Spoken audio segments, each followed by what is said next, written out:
Aujourd'hui dans cette vidéo, je voudrais te donner un principe pour atteindre tes objectifs. Ce principe a vraiment changé la donne pour moi.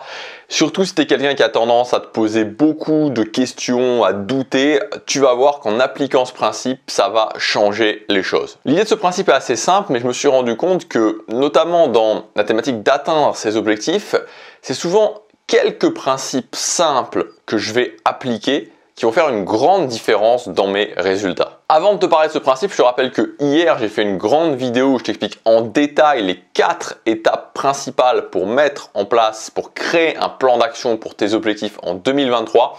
Donc si tu n'as pas vu cette vidéo et que tu veux mettre en place le plan d'action le plus adéquat possible, le meilleur possible pour atteindre tes objectifs l'année prochaine, je t'invite à la regarder. Alors on est parti pour ce principe et pour l'illustrer. Imagine que tu prennes l'avion. Tu prends l'avion pour Bangkok. Tu montes dans l'avion et l'avion décolle. Et puis, au bout de 2 heures, tu es dans les airs et là tu te dis « Mince, je veux plus aller à Bangkok, je veux aller à Los Angeles. » Qu'est-ce qui va se passer? Il va se passer que tu vas quand même aller à Bangkok parce que l'avion ne va pas changer la destination des 300 passagers pour toi. Et donc, tu vas aller à Bangkok et une fois arrivé à Bangkok, tu vas pouvoir aller à Los Angeles. Et c'est exactement la même chose que tu dois appliquer avec un plan d'action. Est-ce que ça t'est déjà arrivé de définir un plan d'action, donc plusieurs actions que tu dois faire, que tu dois mettre en place dans ta vie, et puis à ce moment-là, tu lis quelque chose ou tu regardes une vidéo qui a l'air génial, qui a l'air bien mieux, et du coup, tu te mets à douter, tu te mets à te dire que peut-être que c'est pas le meilleur plan d'action et que peut-être que tu devrais changer. Et donc, tu changes, tu arrêtes ce que tu étais en train de faire et tu passes à quelque chose d'autre. Et bien cette chose-là, justement, il faut absolument arrêter. C'est l'une des causes de la dispersion et au final de l'échec. Le fait de ne pas mener son plan d'action à terme. Si tu définis un plan d'action de la façon dont je te le propose, c'est-à-dire que tu pars avec une direction, une vision, cette vision tu la transformes en objectifs, ces objectifs tu les découpes en étapes, et cette étape pour une étape, tu mets en place un plan d'action, tu te retrouves avec une étape à 90 jours, un plan d'action. Et à partir de ce moment-là, une fois que tu l'as défini, tu n'en changes plus.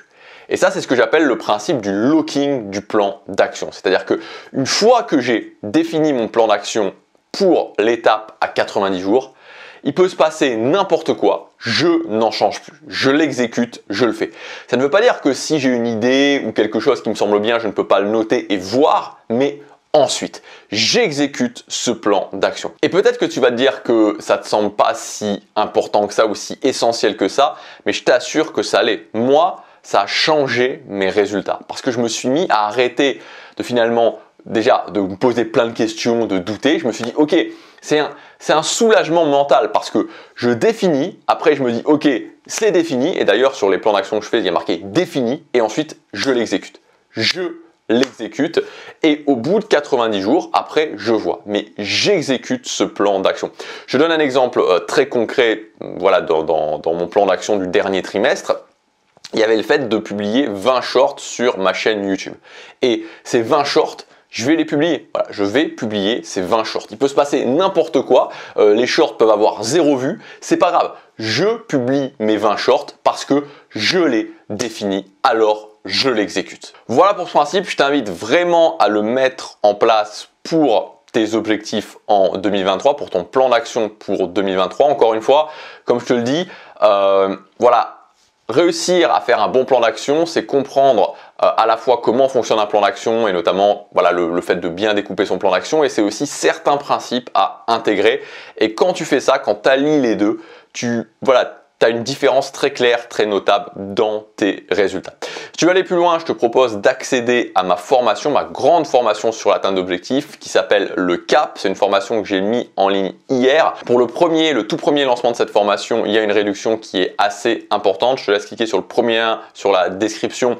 Tu vas pouvoir voir le programme de cette formation et voir la réduction à laquelle tu vas pouvoir accéder. Cette réduction elle est valable jusqu'à la fin de la semaine. Dans la partie numéro 1, on verra l'impulsion, comment se fixer une direction forte. Dans la partie numéro 2, on va voir la stratégie, définir un plan d'action. Dans la partie numéro 3, on verra l'organisation. Dans la partie numéro 4, on verra la mesure, mesurer, faire des bilans et optimiser. Dans la partie numéro 5, on verra l'action, comment augmenter sa capacité à agir, tenir sur la durée et faciliter sa prise d'action. Pour le premier lancement de cette formation, en plus, je t'ai rajouté en bonus l'atelier valeurs fondation pour définir tes valeurs fondation, pour notamment trouver ta vision. Et tu as aussi mon outil dans cette formation, ce que j'ai appelé la tour de contrôle, qui te permet de créer ton plan d'action et de piloter ton plan d'action tout au long de l'année. Voilà, donc tu as tous les détails, c'est le premier lien dans la description. Tu as également une garantie satisfait ou remboursée pendant 90 jours pour cette formation. Je laisse regarder ça, c'est le premier lien. Je te dis à demain pour la prochaine vidéo. Passe à l'action, chaque jour compte.